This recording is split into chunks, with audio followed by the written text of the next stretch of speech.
Imagine standing at a checkout counter, the air smelling of fresh ground coffee and floor wax. It is 1980. You place a crisp $100 bill on the conveyor belt. That single piece of paper doesn't just buy you groceries, it buys you a feast, it buys you security. It buys you a cart so heavy with food that one of the wheels starts to wobble under the weight. Now, snap your fingers. You are standing in the same spot in 2026. You hold that same $100 bill, but this time, you aren't struggling to push a cart. You are holding a plastic handbasket that isn't even full. The difference isn't just math. It is a fundamental shift in the American way of life that happened right under our noses. To understand what we have lost, we have to go back to the aisles of 1980. The grocery store was a different world then. It wasn't just about the prices. It was the sheer physical volume of what money could command.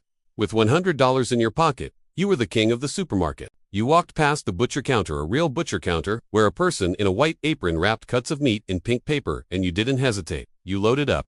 5 pounds of ground beef, a pot roast for Sunday, thick-cut bacon, maybe even a couple of steaks for the grill. The meat alone might cost you $20 or $25, leaving you with 75% of your budget intact. You would continue down the aisles, grabbing the essentials without doing mental gymnastics. A gallon of milk was barely over $1. A dozen eggs cost less than $1 bill. You could fill the bottom rack of the cart with 10-pound bags of potatoes, onions, and flour. You threw in the extras without a second thought: brand-name cereals, a tin of coffee, a box of donuts from the bakery. You could even grab non-food items, a magazine from the rack, a pack of batteries, maybe a new skillet on sale in aisle 4.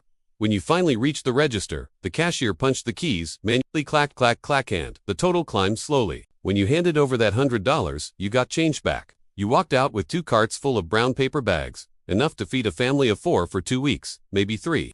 Fast forward 46 years, the lighting is brighter, the floors are shinier, and the checkout is likely a self-service kiosk that barks orders at you. You walk in with that same $100 limit.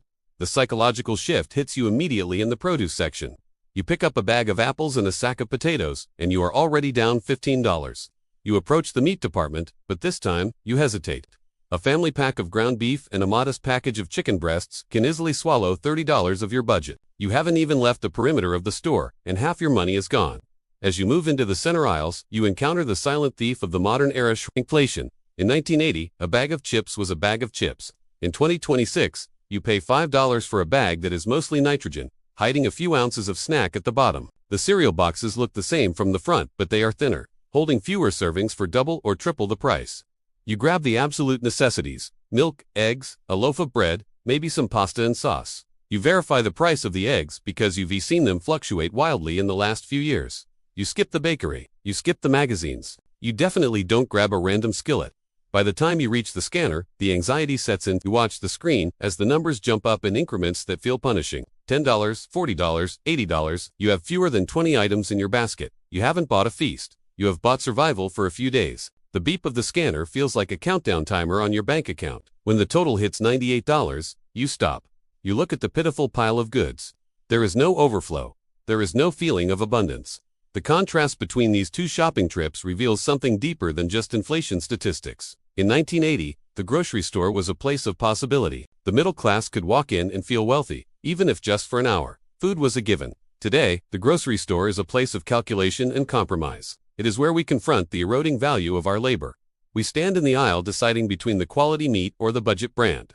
Not because we want to, but because the math demands it. We often talk about the good old days with rose-colored glasses, but when you look at the raw purchasing power of a $100 bill, the nostalgia is justified. We didn't just lose cheap eggs and milk. We lost the feeling of walking out of a store with our arms full and our minds at ease. We traded overflowing carts for carefully curated baskets, and in doing so, we quietly accepted a world where the most basic human necessity, food, became a luxury we have to budget for. So the next time you tap your card and wince at the total, remember that it isn't just you, and it isn't just the economy changing naturally. It is the slow, steady evaporation of value. We are working harder to fill a basket that keeps getting lighter, chasing a ghost of abundance that we used to take for granted. And it leaves you wondering if $100 bought a lifestyle in 1980 and barely buys a weekend of meals in 2026. What will be left in the basket 10 years from now?